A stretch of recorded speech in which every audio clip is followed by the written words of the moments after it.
All right, everyone, the riots of peace have turned to the Portland suburbs. You see, I guess the protesters there, protesters that are throwing bombs and shit in the literal sense, they got tired of getting arrested for attacking the federal courthouse. They've figured out that it's actually now easier to just go out into the suburbs and harass people. So they're going into like middle and working class neighborhoods and harassing people on their own property, trying to break into loot things, because that's what commies do. See, they can't be productive on their own. All they can do is parasitize decent people.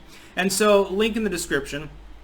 First and foremost, you see them harassing one individual and doing stupid shit. And then on the other one, you get caltrops of peace. Apparently, they've begun making caltrops with nails, and they're trying to pop cop car tires with them. Now, that's the report.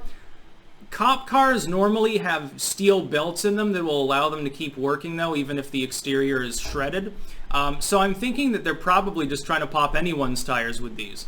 So regular average Joe on their way to work, whoops, yeah, got on a caltrop. I guess I lost my job because, I'm a replaceable worker. It's sort of like when they burn a Wendy's to the ground. They're like, well, Wendy's has fire insurance. Yeah, but do those workers there have any form of insurance that's going to deliver their paycheck now that they can't go in there and bust the tables or cook the burgers or sweep the floor? Or the manager, he's fucked. He or she, I know you got to use proper pronouns, Zierfolk, they don't even care. The Antifa doesn't care about workers. BLM doesn't care about Black lives. They don't give a fucking shit about George Floyd. Most of these morons don't even know who he is. They're just looking for an excuse to go and grift money and help the DNC because Lord knows they need help fundraising with Biden as their fucking standard bearer. And go and burn and loot and break out shop windows. There was another one, there was a video from the other night where they were attacking a little old lady, like literally using a walker, maybe 5'0", probably in her, I would assume, late 70s, maybe 80s. And they're like dumping paint all over her because she's sitting there trying to prevent them from vandalizing the courthouse wall. And I'm thinking to myself, number one, that's great optics. Number two, at what point is the average person faced with this going to admit that these are not protests at all? They are riots involving a bunch of fucking criminals.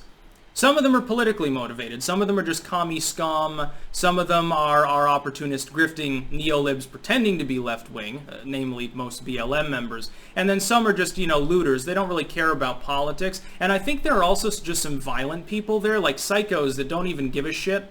Like, some firebug would love to get into one of these crowds and get away with tossing a few Molotovs and then from a block's distance beat themselves off in their bedwetting fantasy about the dumpster that they just lit up burning. They would love that. I'm assuming that it happens. But they literally threw an explosive, like an IED, at the courthouse last week, and you didn't hear a peep from the fucking news. From the legacy media anyway. You got it from the independent content community. You didn't get it from CNN.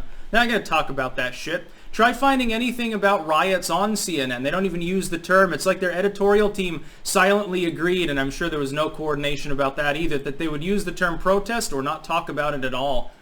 You wouldn't even know. If you're reading The Atlantic or watching CNN or something, you probably don't realize that more than 30 people have been killed attending to these riots nationwide. Now, one good thing is that now that they've gotten bored enough to move into the suburbs, Ken and Karen will take care of them. By and large, it's not a good idea to bring your riots to the communities where people have bought, fucking 20 million guns over the last couple of months. You're just asking for trouble. And by the way, the first time that someone actually responds to an attempted home invasion by opening fire and killing some communists, the legacy media will report on that and insinuate that they were far right. They could literally have a fucking commie flag on their own wall and they're just trying to defend their property. They'll still get called a white nationalist. Fucking watch. And unfortunately, it's almost inevitable that that will happen. Probably what the far left wants. It's funny because they're always about, whoa, the far right wants to provoke a political or racial war. No, I think there's a different group that's actually trying to do that. It happens to be the group that would get its ass kicked, by the way, by Ken and Karen, as we've seen before. They tend to become very peaceful when face down with someone with a shotgun or an AR-15. It's interesting how that works. Oh, we're being peaceful. Yes, because I've got a gun. So you're not throwing rocks at me because you don't dare to. Good guns make good neighbors. Most of the time, they're not even terrorizing their own neighborhoods. They've been bussed in from elsewhere. Didn't Jake Paul get raided by the FBI attendant to the idea that he I guess the backstory was he's Californian, like all fruitcakes tend to be, and he goes to Arizona to loot. Oh, big mistake, dude. That's federal charges. You could be facing 10 years in fucking federal prison. Probably improve YouTube if that were to actually happen. I would laugh my ass off. I think these people are scumbags. I think 90% of the people that are taking part in these riots, which is what they are, they're not protests, they're scumbags.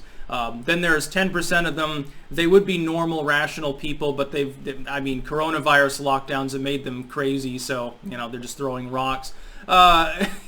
Make them do community service and scrub their own vandalism off with a toothbrush. That would be good just desserts, especially in this heat in the environment right now. Especially, you imagine they're vandalizing something in like, maybe Los Angeles or something, and it's 110 degrees, and you say, well, we're shutting you off from the water supply because you're a criminal now, like we're going to do to those evil house partiers that are trying to cause an epidemic.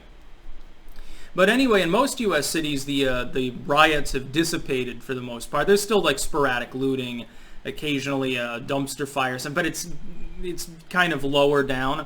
Because once the feds showed up, people said, oh shit, you know, the mayor won't arrest me because they're a commie like me. There's also a scumbag.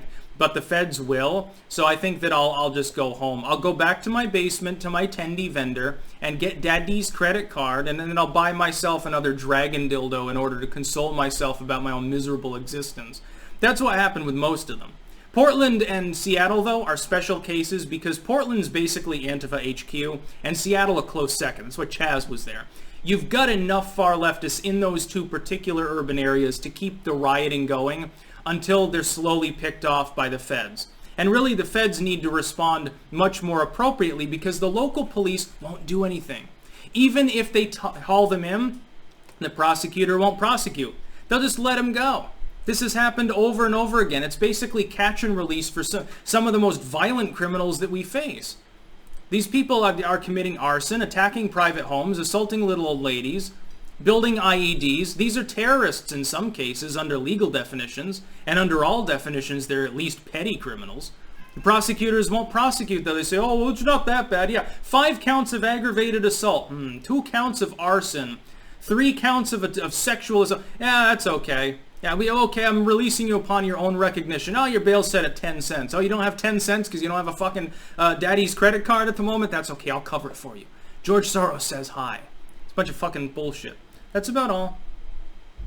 Peace out.